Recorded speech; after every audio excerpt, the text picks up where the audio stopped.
আমার স্নেহের একাদশ শ্রেণীর ছাত্রছাত্রীরা, আজকে তোমাদের আমি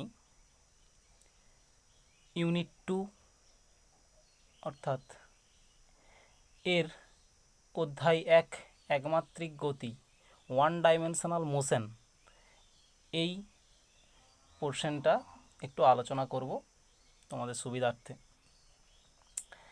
আচ্ছা, গতি স্থিতি এই বিষয়টা সম্পর্কে আমরা 9-এ পড়েছি, নবম শ্রেণীতে পড়েছি। এখানেও আমাদের একটু ডিটেলসে পড়তে হবে। তো এই গতিবিজ্ঞান নিয়ে বহু দিন ধরে মানুষ এর পর্যালোচনা করে এসেছে। গ্রিক বিজ্ঞানীরা, ভারতীয় বিজ্ঞানীরা এবং আরও পৃথিবীর সমস্ত বিজ্ঞানীরা এই সম্পর্কে আলোচনা করে এসেছে। তবে এই গতিবিজ্ঞান পড়তে গেলে যে বিজ্ঞানীর কথা প্রথম আমাদের মনে রাখতে হবে সেটা হচ্ছে বিজ্ঞানী নিউটন। তিনি তার গতিসূত্র এবং মাধ্যাকর্ষণ সূত্র প্রকাশ করার পরেই প্রকৃতপক্ষে বস্তুর গতির কারণ জানা সম্ভব হয় এবং এই পুরো বিষয়বস্তুটাকে আমরা বল বিজ্ঞানের অন্তর্গত ধরে নিই এবং বল বিজ্ঞানকে আমরা দুটো ভাগে ভাগ করি, গতিবিজ্ঞান ও স্থিতিবিজ্ঞান। তাহলে বল বিজ্ঞান একে দুটো ভাগে ভাগ করছি, একটা গতিবিজ্ঞান আর একটা হচ্ছে স্থিতিবিজ্ঞান। গতিবিজ্ঞানকে দুটো ভাগে ভাগ করা যায় আবার, স্মৃতিবিজ্ঞান ও চলবিজ্ঞান।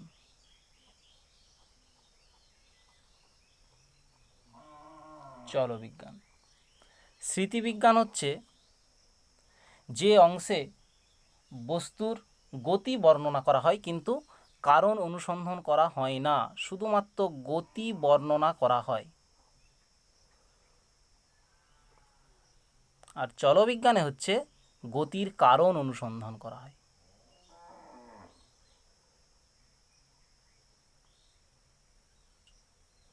তো আমরা এখানে শুধু স্মৃতিবিজ্ঞানটা আলোচনা করব। স্মৃতিবিজ্ঞানের পড়তে গিয়ে আমাদের প্রথম স্থিতি ও গতি সম্পর্কে জানতে হবে। স্থিতি কি, গতি কি? না, স্থিতি হচ্ছে সময় পরিবর্তনের সঙ্গে যদি কোনো বস্তুর স্থান পরিবর্তন না করে, সময় পরিবর্তন হচ্ছে, সময় চলে যাচ্ছে কিন্তু কোনো বস্তু তার স্থান পরিবর্তন করছে না, বস্তুর এই বৈশিষ্ট্যটাকে বলবো আমরা হচ্ছে তার স্থিতি। আর গতি কি, সময়ের সঙ্গে সঙ্গে সে যদি অবস্থার পরিবর্তন করে তাকে বলবো আমরা গতি। যেমন একটা পাখি উড়ে চলে গেল, একটা বাস চলে গেল, আমি হেঁটে চলে গেলাম, এইগুলোকে বলবো আমরা হচ্ছে গতি। চরম স্থিতি একটু চিন্তা করলেই বোঝা যাবে যে আমরা যাদেরকে কিন্তু স্থির বলে ভাবি, ধরো আমার আশেপাশে যারা বসে আছে বা যারা দাঁড়িয়ে আছে, ঘর বাড়ি গাছপালা, এদেরকে আমরা সাধারণ অবস্থায় কী দেখি? স্থির। কিন্তু এরা আদৌ কি স্থির? আমরা যার উপর আছি অর্থাৎ এই পৃথিবী তো স্থির নয়। তাহলে পৃথিবী যদি ঘূর্ণায়মান হয় তাহলে সেই সমস্ত বস্তুরাও, যাদের আমরা স্থির ভাবছি, তারাও স্থির নয়, তারাও গতিশীল। তাই প্রকৃতিতে চরম স্থির বলে কিছুই নেই। আমরা যেটাকে স্থির ভাবি সেটাকে অন্য গ্রহ থেকে দেখলে কি দেখব? তারা গতিশীল। তাহলে প্রকৃতিতে চরম স্থির বস্তু বলে কিছুই থাকছে না। কিন্তু আবার চরম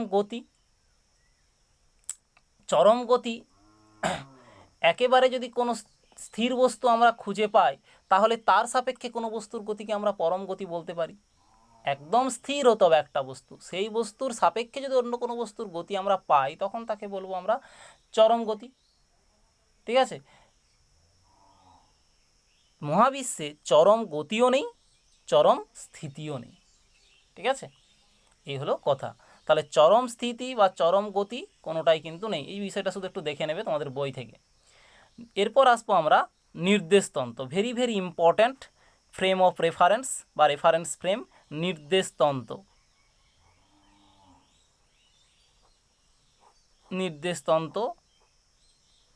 রেফারেন্স ফ্রেম।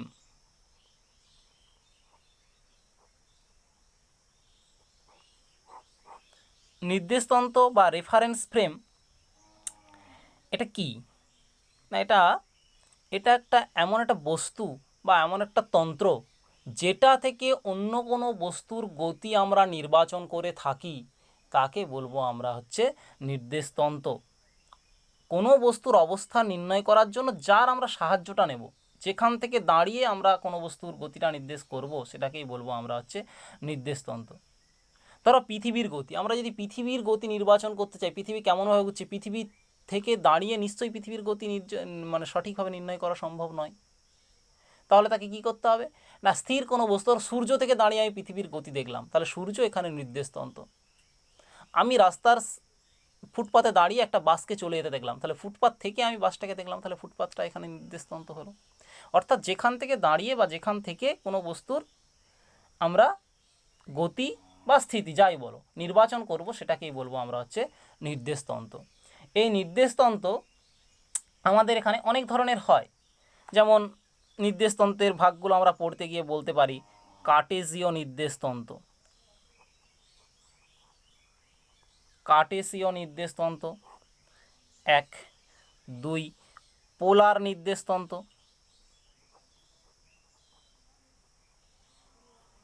3 গোলীয় নির্দেশতন্ত্র, এইগুলো তোমাদের সিলেবাসে আছে। এছাড়াও আছে যেন সিলিন্ড্রিক্যাল ফ্রেম অফ রেফারেন্স মানে চোঙীয় নির্দেশতন্ত্র। তো আমাদের এখানে মেনলি ভালো করে জানতে হবে এই দুটো, কার্টেসীয় নির্দেশতন্ত্র ও পোলার নির্দেশতন্ত্র। কার্টেসীয় নির্দেশতন্ত্র আমরা খুব নিচু ক্লাস থেকেই পড়ে এসেছি ম্যাথমেটিক্সে। কার্টেসীয় নির্দেশতন্ত্র কী না, কার্টেসীয় নির্দেশতন্ত্রের ক্ষেত্রে এটা আবার 3 ধরনের হয়। কার্টেসীয় নির্দেশতন্ত্র 3 ধরনের হয়, 1 ডাইমেনশনাল, 2 ডাইমেনশনাল অ্যান্ড 3 ডাইমেনশনাল। তাহলে 3টে আছে, 1 ডাইমেনশনাল, 2 ডাইমেনশনাল, 3 ডাইমেনশনাল। একমাত্রিক বা একমাত্রিক নির্দেশতন্ত্র। একমাত্রিক নির্দেশতন্ত্র কি না, একমাত্রিক নির্দেশতন্ত্র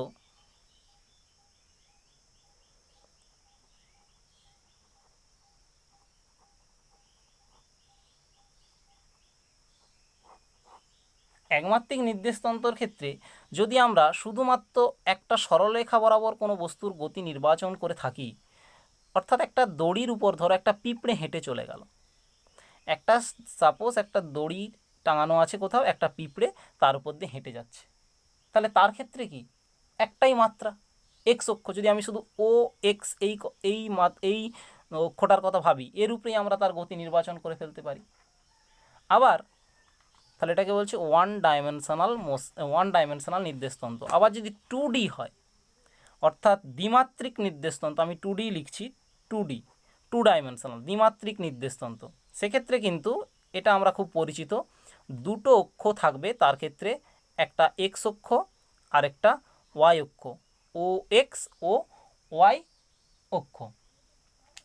ঠিক আছে, তো এক্ষেত্রে ধরো ওই পিঁপড়েটাই যদি একটা মেঝেতে ছেড়ে দেওয়া হয়, তার গতি নির্বাচন কোনো একটা সময় ধরো সে এইখানে আছে, তার পজিশান এই জায়গাতে মেঝেতে, তাহলে তার পজিশান পেতে গেলে আমরা কি করব, এক্স অক্ষ বরাবর একটা নির্দিষ্ট দূরত্ব যাব, তারপর ওয়াই অক্ষ বরাবর একটা নির্দিষ্ট দূরত্ব যাব, একটু বুঝবে ভালো করে। তাহলে তার ক্ষেত্রে আমার তার গতিটা নির্বাচন করতে গেলে দুটো স্থানাঙ্কর প্রয়োজন হচ্ছে, একটা এক্স আর একটা ওয়াই। তাহলে 2 ডাইমেনশনাল ক্ষেত্রে দুটো নির্দেশতন্ত্র আমরা পাচ্ছি, একটা এক্স দুটো স্থানাঙ্ক পাচ্ছি, একটা এক্স এবং একটা ওয়াই।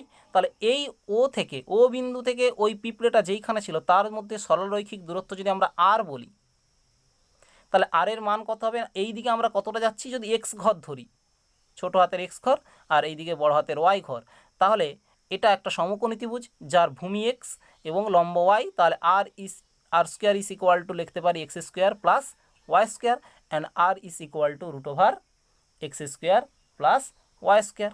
তাহলে হয়ে গেল এখানে এটা হয়ে গেল 2 ডাইমেনশনাল নির্দেশতন্ত্র। আমরা কিন্তু কার্টেসীয় নির্দেশতন্ত্রই পড়ছি। এবার 3 ডাইমেনশনাল নির্দেশতন্ত্র। 3 ডাইমেনশনাল বলতে কি না, ত্রিমাত্রিক নির্দেশতন্ত্র। ত্রিমাত্রিক নির্দেশতন্ত্রের ক্ষেত্রে যার 3টে মাত্রা প্রয়োজন, অর্থাৎ ওই পিঁপড়েটাই যদি ডানা হওয়ার পর সে উড়তে থাকে, তাহলে তার একটা ঘরের কোনো একটা অবস্থানে সে যদি উড়তে থাকে, তাহলে তার অবস্থা নির্ণয় করার জন্য একটু বাস্তবটা ভেবে দেখতে পারো যে সেক্ষেত্রে যেতে গেলে আমরা ধরো একটা ঘরের কোণ থেকে শুরু করে তার দৈর্ঘ্য বরাবর কিছুটা গেলাম, তার প্রস্থ বরাবর কিছুটা এলাম, তারপর সেটা উপরের দিকে কিছুটা উঠলো। তাহলে তার ক্ষেত্রে কটা স্থানাঙ্ক লাগছে? একটা এক্স, আমার হাতের এটা আঁকাটা দেখবে, এই বরাবর এক্স ওয়াই জেড, এই বরাবর এক্স ঘর গেল, তারপর এই বরাবর ওয়াই ঘর গেল, তারপর এই বরাবর জেড ঘর গেল। তাহলে এটা এক্স, এটা ওয়াই, দেন এটা জেড। তাহলে স্থানাঙ্কটা কত হলো? X y z. এই ধরনের স্থানাঙ্ককে আমরা বলছি ত্রিমাত্রিক নির্দেশতন্ত্র। এবং এর ক্ষেত্রে আর এর মান কত হবে? আমরা ঘনকের কর্ণের সূত্র থেকে বলতে পারি x square plus y square plus z square. এই তিনটেই নির্দেশতন্ত্র আমরা পড়লাম কার্টেসীয় নির্দেশতন্ত্র। এরপর আসবো পোলার নির্দেশতন্ত্র। পোলার নির্দেশতন্ত্র কি না, পোলার নির্দেশতন্ত্র এটা সাধারণত ঘূর্ণন গতিবেগের ক্ষেত্রে কাজে লাগানো হয় এই স্থানাঙ্কটাকে। আর আগেরগুলো যেগুলো পড়লাম ওগুলো একমাত্রিক এই গতির জন্য কাজে লাগানো হয়। পোলার নির্দেশতন্ত্র হচ্ছে এর একটা অক্ষ থাকবে, এক্স অক্ষ, যেমন আমরা কার্টেসীয় নির্দেশতন্ত্রের ক্ষেত্রে নিয়েছি পোলার নির্দেশতন্ত্র।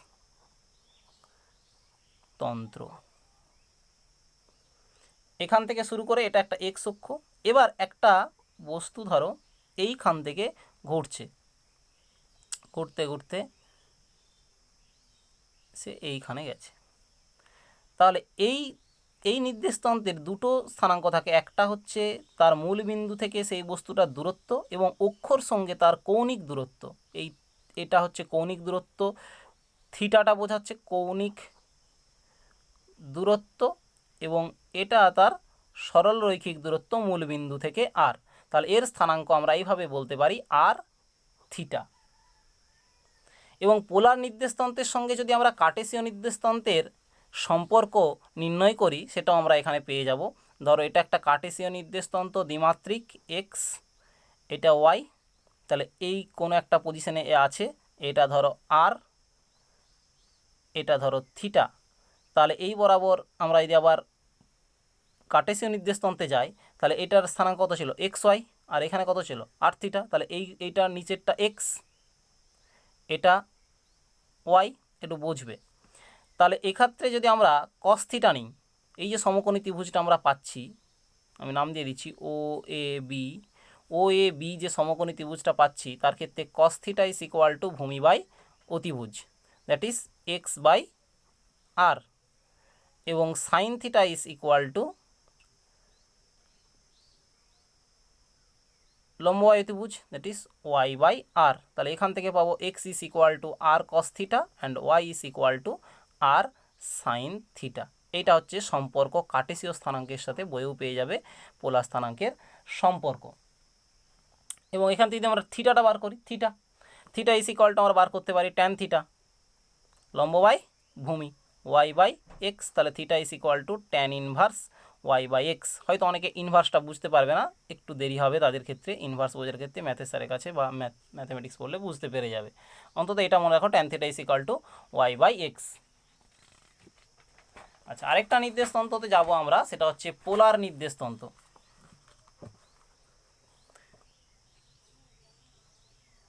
সরি, পোলার তো হলো, যেটা হচ্ছে গোলীয় নির্দেশতন্ত্র, আমি সরি, গোলীয় নির্দেশতন্ত্র। এটা আমাদের 11-12 কাজে লাগে না তেমন, আমি তো পাইনি তেমনভাবে, কোনো কোথাও কাজে লাগেনি।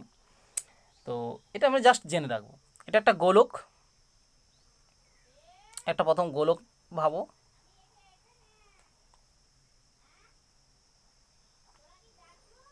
এবার এর ঠিক কেন্দ্রতে মূলবিন্দু ভেবে আমরা ত্রিমাত্রিক একটা কার্টেসীয় নির্দেশতন্ত্র ভাবো, এক্স ওয়াই জেড। শুধু জাস্ট ফিগারটা মনে রাখবে, এক্স ওয়াই জেড। এবার এই গোলকের পরিধির উপর একটা পি বিন্দু নাও, এবং মূল বিন্দু থেকে যার দূরত্ব আর, এবং এক্স ওয়াই যে তলটা আছে দেখতে পাচ্ছ, এই যে তলটা এক্স ওয়াই তল, এক্স ওয়াই তলের উপরে এর একটা প্রজেকশান বা ছায়া যদি আমি নিই, এখান থেকে যদি একটা দড়ি ঝুলিয়ে দিই তাহলে সেটা থেকে এই রকম জায়গায় ঝুলবে সেটা, এবং সেটা থেকে এই বিন্দুটার দূরত্ব একটা নির্দিষ্ট হবে এবং এই বিন্দুটাকে তার পিড্যাস্ট বলা হয়। অভিক্ষেপ বা প্রজেকশান, পি এর অভিক্ষেপ হচ্ছে পিড্যাস্ট, প্রজেকশান ছায়া। তাহলে এবার এটা আর হলো, এবং জেড অক্ষের সঙ্গে পি এর কোণটা, এই কোণটা থিটা, এবং এক্স অক্ষের সঙ্গে পিড্যাস্টের এই কোণটা হচ্ছে যদি ফাই হয়, তাহলে এর স্থানাঙ্ক বোঝাতে আর, থিটা অ্যান্ড ফাই, এই তিনটে স্থানাঙ্ক নিয়ে গোলীয় নির্দেশতন্ত্র তৈরি হয়। এটুকুই আমরা জাস্ট এখানে বললাম, খুব একটা বেশি দরকার নেই। ঠিক আছে, হয়ে গেল। এই আমরা নির্দেশতন্ত্র পড়লাম। এবারে আমরা চলে যাব সরাসরি বাকি যে জিনিসগুলো আছে সেগুলোতে।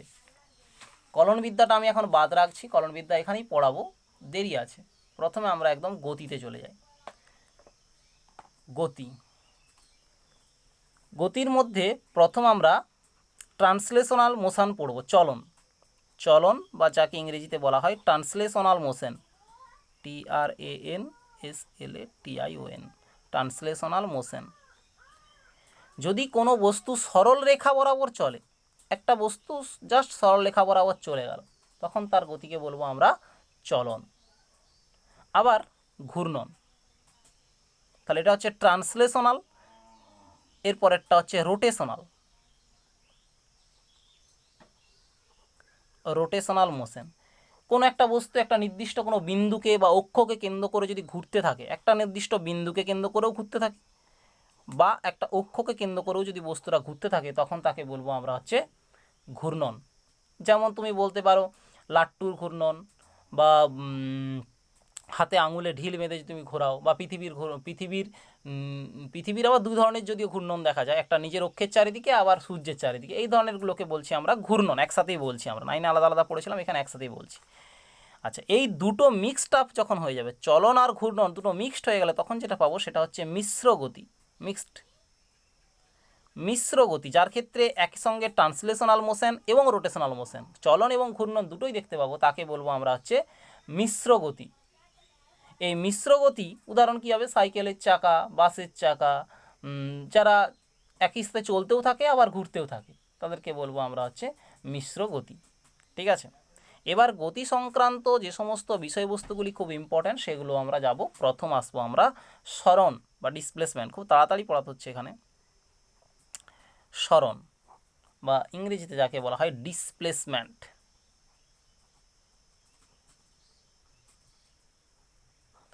আচ্ছা, সরণ এবং অতিক্রান্ত দূরত্ব আমি একই সাথে পড়াবো, দুটোই একই রকম, অতিক্রান্ত দূরত্ব। ঠিক আছে, ডিস্ট্যান্স, অতিক্রান্ত দূরত্ব। তো সরণ কাকে বলবো আর অতিক্রান্ত দূরত্ব কাকে বলবো? কোনো গতিশীল বস্তুর স্থান যদি সরল রৈখিক পথে নির্দিষ্ট দিকে যে দূরত্ব সে অতিক্রম করে, তখন তাকে বলবো আমরা সরণ। যদি গ্রাফিক্যালি আমরা রিপ্রেজেন্টেশন করি, এখানে ধরো এ বিন্দু আর বি বিন্দু, দুটো পথ আছে এটা যাওয়ার জন্য। একটা পথ অনেকটা ঘুরে এইভাবে এইভাবে এঁকে বেঁকে গিয়ে বিতে পৌঁছাচ্ছে, আরেকটা পথ একদম সহজ সরল, দুটো। তাহলে এই যে সোজা দিকে বা নির্দিষ্ট দিকে সে দূরত্ব যেটা অতিক্রম করছে সেটাকে বলছি তার সরণ, আর এইভাবে সে যেটা যাচ্ছে সেটাকে বলছি তার অতিক্রান্ত দূরত্ব। দুটোই কিন্তু দূরত্ব বোঝাচ্ছে, একটা নির্দিষ্ট দিকে সরল রৈখিকভাবে, আরেকটা হচ্ছে নির্দিষ্ট দিকে এঁকে বেঁকে সে দূরত্বটা বোঝাচ্ছে, সেটাকে বলছি আমরা অতিক্রান্ত দূরত্ব। তাহলে যেহেতু দুটোই দূরত্ব বোঝাচ্ছে, তাহলে এদের একক একই হবে, অর্থাৎ সিজিএস পদ্ধতিতে সেমি, এসআই পদ্ধতিতে,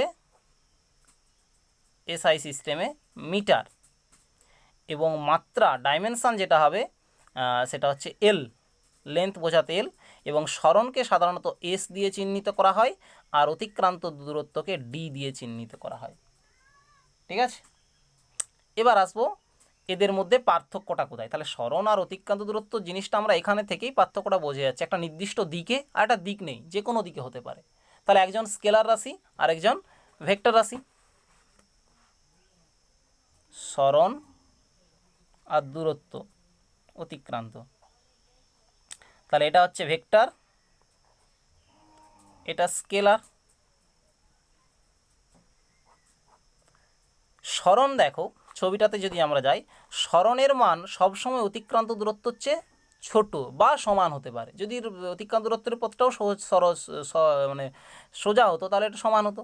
তাহলে অলওয়েজ আমরা সম্পর্কটা কি লিখতে পারি, সরণের ক্ষেত্রে এস দিয়ে চিহ্নিত করছি তো, সরণ less than equal to D, but অতিক্রান্ত দূরত্ব সর্বদা greater than equal to S.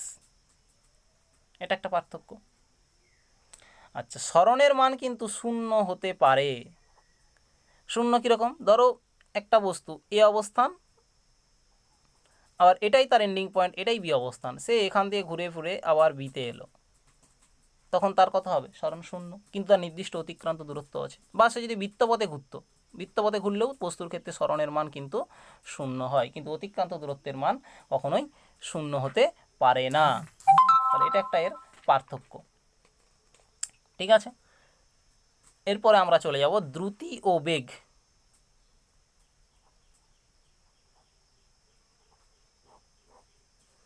দ্রুতি ও বেগ কাকে বলবো, আমরা একই সাথে পড়বো দ্রুতি এবং বেগ। দ্রুতি হচ্ছে, প্রথমে দ্রুতিতে আসছি। আচ্ছা, দুটোতে ইংরেজি নাম, একটা স্পিড একটা ভেলোসিটি। দ্রুতির ইংরেজি নাম হচ্ছে স্পিড, আর বেগের ইংরেজি নাম হচ্ছে ভেলোসিটি। দ্রুতি নির্দিষ্ট সময়ে আচ্ছা, আরও যদি ভালো করে বলি, দ্রুতি সমান একদম বলে দিতে পারি অতিক্রান্ত দূরত্ব বাই সময়, আর বেগ ইজ ইকুয়াল টু সরণ বাই সময়। অর্থাৎ নির্দিষ্ট সময়ের সাপেক্ষে সরণের হারকেই বলবো আমরা বেগ, আর নির্দিষ্ট সময়ের সাপেক্ষে অতিক্রান্ত দূরত্বের হারকেই বলবো আমরা হচ্ছে দ্রুতি। যেহেতু দেখতে পাচ্ছ উপরে দূরত্ব, উভয় ক্ষেত্রেই দূরত্ব, নিচে সময়টা, এককটা একই হবে। সিজিএস পদ্ধতিতে একক হবে অতিক্রান্ত দূরত্ব সেন্টিমিটার আপন সেকেন্ড বা centimetre second to the power -1, আর এসআই পদ্ধতিতে হবে metre second to the power -1। SI পদ্ধতিতে মাত্রা কি হবে, মাত্রা হচ্ছে এল নিচে টি, তাহলে এল টি টু দি পাওয়ার -1, এটা হচ্ছে এর মাত্রা হবে। পার্থক্য নিজেরাই করতে পারবে, যেহেতু এখানে অতিক্রান্ত দূরত্ব আছে। এটা কি হবে, স্কেলার, এটা হবে ভেক্টর। এর মানটা কখনোই শূন্য হতে পারে না। বেগের মান কি, এটা শূন্য হতে পারে, এটা শূন্য হতে পারে না। ঠিক আছে, এবারে চলে যাব আমরা হচ্ছে গড় দ্রুতি, গড় বেগ।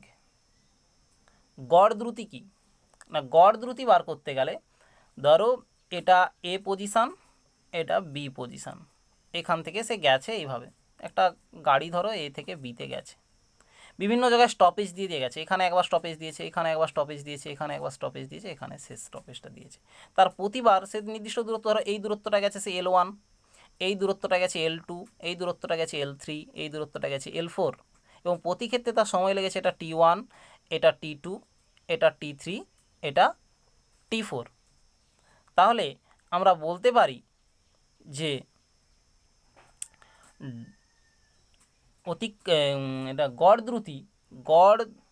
দ্রুতি ইজ ইকুয়াল টু মোট অতিক্রান্ত দূরত্ব বাই মোট সময়। মোট অতিক্রান্ত দূরত্ব বলতে কি, L1 plus L2 plus L3 plus L4, যতবার সে স্টপেজ নেবে, by T1 plus T2 plus T3 plus T4, এটা হচ্ছে গড় দ্রুতি।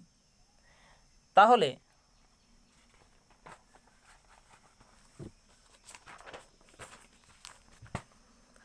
এবারে যাব গড় বেগ। গড় বেগের ক্ষেত্রে ধরো এটা এ অবস্থান, এটা বি অবস্থান, এবং এটা সরলরৈখিক পথে বারবার স্টপেজ নিয়ে একটা গাড়ি গেছে।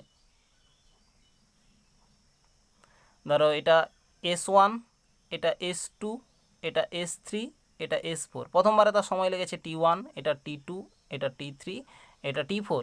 তাহলে গড় বেগ কি হবে না, গড় বেগ হবে S1 plus S2 plus S3 by T1 plus T2 plus T3, এ হচ্ছে তার গড় বেগ। তাহলে আমরা এখানে গড় বেগ পেয়ে গেলাম। এবার আসবো আমরা সমবেগ, অসমবেগ। সমবেগ কাকে বলবো আর অসমবেগ কাকে বলবো। সমবেগ, এটা আমাদের লাগবে কাজে, সমবেগ। ধরো একটা গাড়ি নির্দিষ্ট দূরত্ব যাচ্ছে, সব সময় যদি তার বেগটা সমান থাকে তখন তাকে বলবো আমরা সমবেগ। ধরো একটা মোটরসাইকেল কন্টিনিউয়াসলি 30 কিলোমিটার/আওয়ার বেগে যাচ্ছে, তার মানে সে যখনই আমরা তার গতিবেগ মাপবো সবসময় তার 30 কিলোমিটার/আওয়ার, অর্থাৎ তার বেগটা বাড়ছেও না কমছেও না, সময়ের সঙ্গে সাপেক্ষে যদি তার বেগ পরিবর্তন না হয় তখন তাকে বলবো আমরা সমবেগ। আর যদি কখনো সে অসমবেগের ক্ষেত্রে কখনো তার 10 কিলোমিটার/আওয়ার, কখনো 20, কখনো আবার 5, এইভাবে সে যদি যায় তখন তাকে বলবো আমরা হচ্ছে অসমবেগ। তাহলে সমবেগ অসমবেগ পেয়ে গেলাম আমরা। এবার তাৎক্ষণিক বেগ আর তাৎক্ষণিক দ্রুতি, এটা আমি একটু পরে পড়াবো, আগে কলনবিদ্যা সম্পর্কে জানতে হবে, তবে তাৎক্ষণিক বেগ এবং তাৎক্ষণিক দ্রুতিটা আমরা জানতে পারবো, সেটা পড়াবো, একটু দেরি আছে। ঠিক আছে, আচ্ছা, দ্রুতি ও বেগের তুলনাটা তোমরা বই থেকে পড়ে নেবে, ওটা আর আমার বলার কিছু নেই, নিজেরাই পড়তে পারবে। একেবারে চলে যাব ত্বরণে। ত্বরণ ইংরেজিতে যাকে বলা হয় অ্যাক্সিলারেশন। ত্বরণ, ত্বরণ এ ইজ ইকুয়াল টু বেগ পরিবর্তন বাই সময়। অর্থাৎ সংজ্ঞা আকারে বলতে গেলে কোনো বস্তুর বেগ পরিবর্তনের হারকেই তার ত্বরণ বলা হয় যদি সে তার বেগ বৃদ্ধি পেতে থাকে। একই সঙ্গে আমরা পড়ে নেব মন্দন বা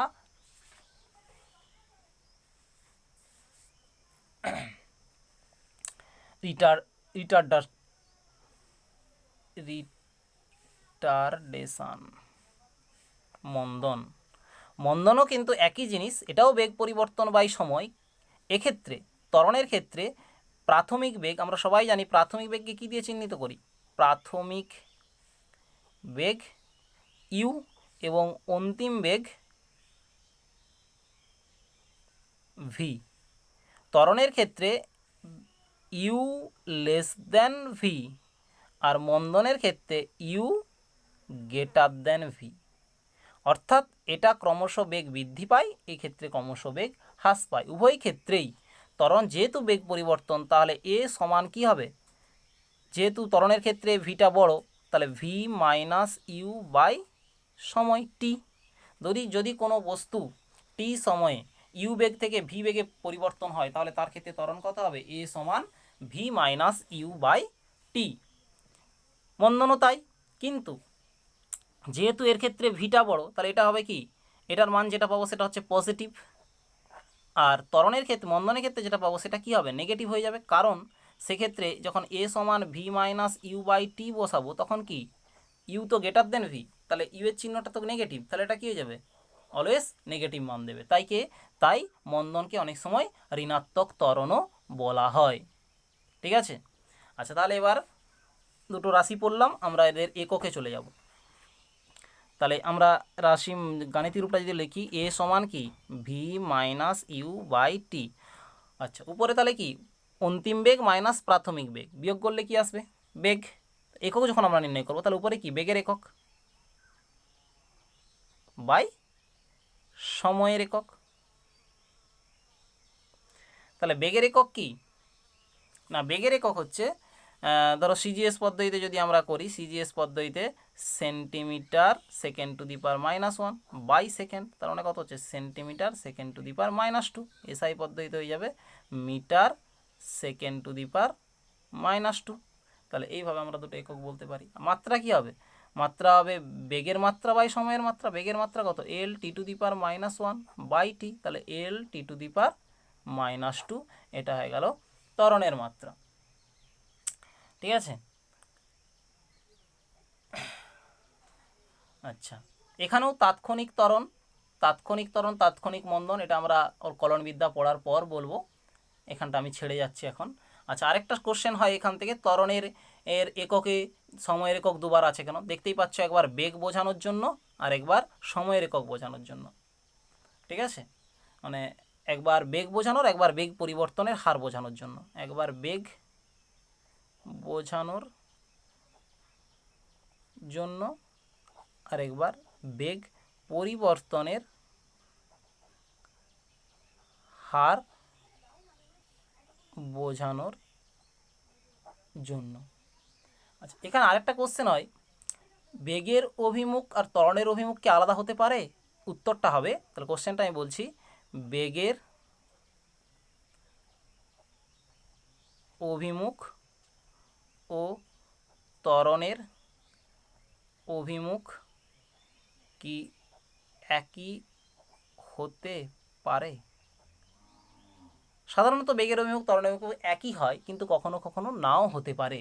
যদি অন্তিম বেগ এবং প্রাথমিক বেগের অভিমুখ আলাদা হয় তখন কিন্তু এটা হবে না। বই আছে, পেয়ে যাবে। আচ্ছা, আরেক ধরনের ত্বরণ আমরা জানি, সেটা হচ্ছে অভিকর্ষজ ত্বরণ। অভিকর্ষজ ত্বরণ, একে আমরা কি স্মল জি দিয়ে চিহ্নিত করি, যার মান কত? 980 সেন্টিমিটার পার সেকেন্ড স্কোয়ার বা 9.8 মিটার পার সেকেন্ড স্কোয়ার। অভিকর্ষ ত্বরণ পৃথিবীর নিজস্ব আকর্ষণ বলের জন্য কোনো বস্তুতে যে ত্বরণের সৃষ্টি হয় তাকে আমরা অভিকর্ষজ ত্বরণ বলি। এই হলো মোটামুটি গতি সংক্রান্ত কয়েকটি সংজ্ঞা এবং তাদের বিশদে আলোচনা। এরপর আমরা যেটা যাব সেটা হচ্ছে গতি সংক্রান্ত যে সমীকরণগুলো আছে সেই সমীকরণগুলো আমরা একটু জেনে নেব। গতি সংক্রান্ত এই সমীকরণগুলো কি কি আছে না, সংক্রান্ত সমীকরণগুলো হচ্ছে এস সমান ভিটি, এটা একটা 1 নম্বর সমীকরণ। 2 নম্বর সমীকরণ ভি সমান ইউ প্লাস এটি। 3 নম্বর সমীকরণ এস সমান u t plus half a t square. 4 নম্বর সমীকরণ ভি স্কোয়ার সমান ইউ স্কোয়ার প্লাস 2as। 5 নম্বর সমীকরণ, আরও একটি সমীকরণ আছে,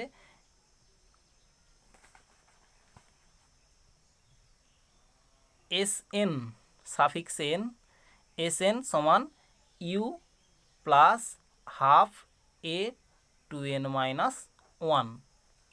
এই সমীকরণটা সম্পর্কে আমি বিশদে বলবো যখন পড়াবো, এটা আমরা আগে পাইনি। বাকি এই 4টে সমীকরণ কিন্তু আমরা ক্লাস 9-এ পড়েছি, আমরা এখানেও আরেকবার পড়ে নেব, ঠিক আছে?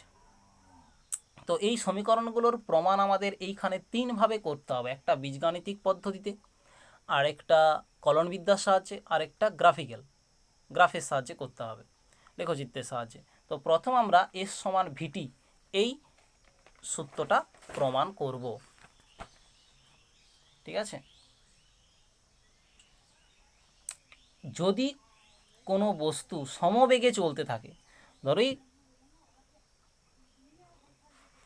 এস সমান ভিটি সমীকরণ, যদি কোনো বস্তু ভি সমবেগে টি সময়ে এস দূরত্ব যায়, তাহলে বেগের সংজ্ঞা থেকে কি বলতে পারি আমরা? 1 সেকেন্ডে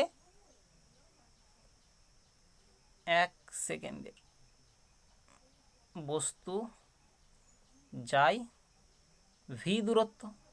ঐকিক নিয়মের নিয়ম অনুযায়ী টি সেকেন্ডে বস্তুটি কত দূরত্ব যাবে? V into T. ওটাকে যদি আমরা নির্দিষ্ট দূরত্ব ধরি তাহলে আমরা কি বলতে পারি? এস সমান ভিটি। সহজ, এটা জাস্ট জেনে রাখা। পরের সমীকরণে যাব, ভি সমান ইউ প্লাস এটি। ভি সমান ইউ প্লাস এটি, এই সমীকরণটা প্রমাণ। মনে করি কোনো বস্তুর প্রাথমিক বেগ ইউ, টি সময় ধরে এ সমতরণে যাবার পর তার বেগ ভি যদি হয়, তাহলে আমরা বলতে পারি তার ত্বরণের সংজ্ঞা থেকে ত্বরণ এ ইজ ইকুয়াল টু কি? V minus you by T. কোনাকুনি গুণ করে দিলে এটি সমান কত? ভি মাইনাস ইউ, বা ভি মাইনাস ইউ সমান এটি, বা ভি সমান ইউ প্লাস এটি। ঠিক আছে, প্রমাণ হয়ে গেল। পরের সমীকরণ প্রমাণ, এস সমান u t plus half a t square. ওই একই কথা লিখবো, মনে করি কোনো বস্তুর প্রাথমিক বেগ ইউ, আর লিখছি না এখানে, টি সময়ে এ সমতরণে এস দূরত্ব যাওয়ার পর তার বেগ হয় ভি। এই কথাগুলো কিন্তু আমার লিখতে হবে। আচ্ছা, এখানে আমাদের গড় বেগের ধারণাটা একটু চাই। ধরি কোনো বস্তুর প্রাথমিক বেগ কত? ইউ, আর অন্তিম বেগ কত? ভি, ত্বরণ কত এ, তাহলে 1 সেকেন্ড পর বস্তুটার বেগ কত হবে? যেহেতু তার ত্বরণ এ, মানে প্রতি সেকেন্ডে তার এ করে বাড়ছে, সমত্বরণ এ, তাহলে 1 সেকেন্ড পরে তার গতিবেগটা কত হবে? ইউ প্লাস এ। পরের 1 সেকেন্ড পরে তার গতিবেগটা কত হবে? ইউ প্লাস 2a, এভাবে বাড়তে থাকবে। আর এবং শেষে যদি যাই ভি, তাহলে তার আগের সেকেন্ডে গতিবেগটা কত ছিল? ভি মাইনাস এ। তার আগের সেকেন্ডে কত ছিল? V minus 2a। এবং প্রতি ক্ষেত্রে যদি গড়বেগ নিই, প্রথম এবং শেষটা দেখো কত হচ্ছে গড়বেগ? U plus v by 2।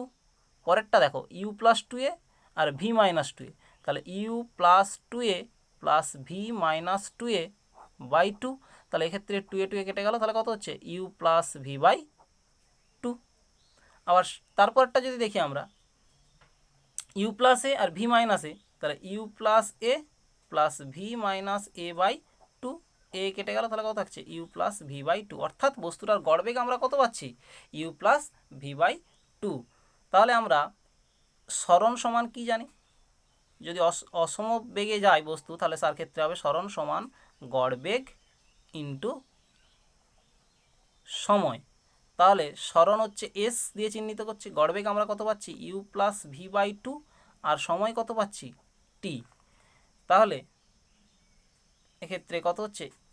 You t plus v t by 2। এক্ষেত্রে ইউ টি বাই 2টা আলাদা রাখলাম, প্লাস ভি সমান কত বসাতে পারি? U plus a t into t by 2। তাহলে এখান থেকে পাচ্ছি ইউটি বাই 2, এটা আবার যোগ করলে কত পাচ্ছি? U t by 2 plus a t square by 2। এই দুটো যোগ করলে কত হচ্ছে? U t plus half a, sorry, plus half a t square. Calculation নিজেরা করে দেখবে, পেরে যাবে। হয়ে গেল প্রমাণ একটা। এবার পরের সূত্রটাতে যাব।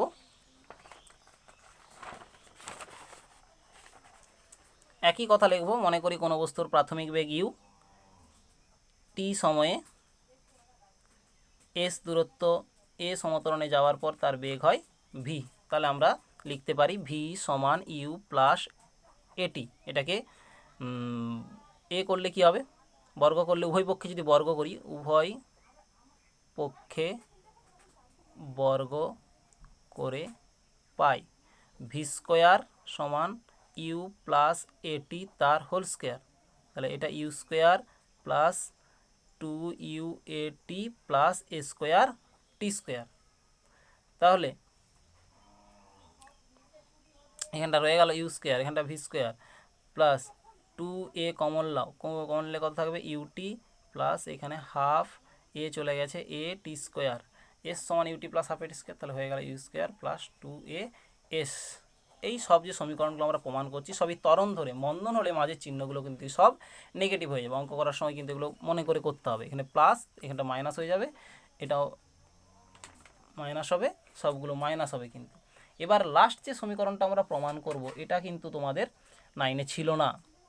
এটা হচ্ছে এস এন, মানে এন তম সেকেন্ডে সে কত দূরত্ব যাচ্ছে। একটু বোঝাই ব্যাপারটা আগে। ধরো একটা বস্তু 10 সেকেন্ড ধরে যাচ্ছে, 10 সেকেন্ডে সে কতটা দূরত্ব গেছে? এই দূরত্বটা গেছে। তাহলে প্রথম সেকেন্ডে সে ধরো এতটা গেছে, মানে 1 নম্বর সেকেন্ডে, এটা হচ্ছে প্রথম সেকেন্ড বলছি। দ্বিতীয় সেকেন্ডে সে হয়তো এতটা গেছে, তৃতীয়তে এতটা গেছে, এইরকম করে করে সে 10তম সেকেন্ডে গেছে। আমাকে যদি কোনো একটা নির্দিষ্ট সেকেন্ডে বার করতে হয়, ধরো তৃতীয় সেকেন্ডে কত দূরত্ব গেছে, তার জন্য বার করার যে সূত্রটা, তৃতীয় সেকেন্ডে কত দূরত্ব গেছে, চতুর্থ সেকেন্ডে, আমরা এখানে ধরছি এনতম সেকেন্ডে সে কত দূরত্ব গেছে, এটা বার করার জন্য। ধরো আমি তৃতীয় সেকেন্ডে যদি বার করার জন্য করি, তাহলে আমরা কি করব? চতুর্থ সেকেন্ডে যতটা গেছে, এটা চতুর্থতে গেছে, তাহলে এই দূরত্ব গেছে চতুর্থতে, এই চতুর্থ বলছি, মানে 4 সেকেন্ডে এতটা গেছে আর 3 সেকেন্ডে এতটা গেছে এটা। তাহলে 4 থেকে 3 বাদ দিলে কত পড়ে যাবে? 4তম সেকেন্ডে কত গেছে। আবার তৃতীয় সেকেন্ডেরটা বার করতে গেলে কি করতে হবে? 3 সেকেন্ডে এতটা গেছে আর 2 সেকেন্ডে এতটা গেছে, সেটা থেকে বাদ দিলে তৃতীয় সেকেন্ডে কতটা গেছে পাওয়া যাবে। আরও একবার বলছি, মানে ধরো আমি তৃতীয় সেকেন্ডে বার করতে চাইছি কতটা দূরত্ব যাবে, তাহলে প্রথমে 3 সেকেন্ডে কতটা দূরত্ব গেছে, তারপর 2 সেকেন্ডে কতটা দূরত্ব গেছে, বাদ দিলেই বেরিয়ে যাবে। তেমনি এস এন, এটা সমান আমরা বলতে পারি এন সেকেন্ডে অতিক্রান্ত দূরত্ব মাইনাস n-1 সেকেন্ড হয়ে 3 সেকেন্ড, আর তার আগেরটা তার মানে n সেকেন্ড অতিক্রান্ত দূরত্ব মাইনাস n মাইনাস 1 সেকেন্ডে অতিক্রান্ত দূরত্ব। তাহলে n সেকেন্ড অতিক্রান্ত দূরত্ব সূত্র কি? s সমান u t plus half a t square, এখানে টি বলতে n, তাহলে u n plus half a n square minus u into n minus 1 plus half a, মানে টি এর জায়গায় সব n minus 1, half a n minus 1 তার হোল স্কোয়ার। এবার এটা ক্যালকুলেশন করে তোমরা নিজেরা করবে, ক্যালকুলেশনটা বইও করে দেওয়া আছে, করলে ক্যালকুলেশনটা পাওয়া যাবে এস সমান u plus half a 2n minus 1। ঠিক আছে, বাস।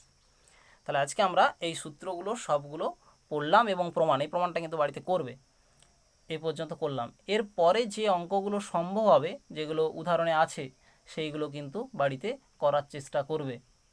ঠিক আছে, যেগুলো কলনবিদ্যার সাহায্যে করা হয়েছে ওগুলো নয়, কলনবিদ্যা বাদ দিয়ে যেগুলো আছে সেগুলো কিন্তু উদাহরণের অঙ্কগুলো করতে চেষ্টা করবে। ঠিক আছে, বাস এই পর্যন্ত আজকে, আবার পরের দিন দেব। ঠিক আছে।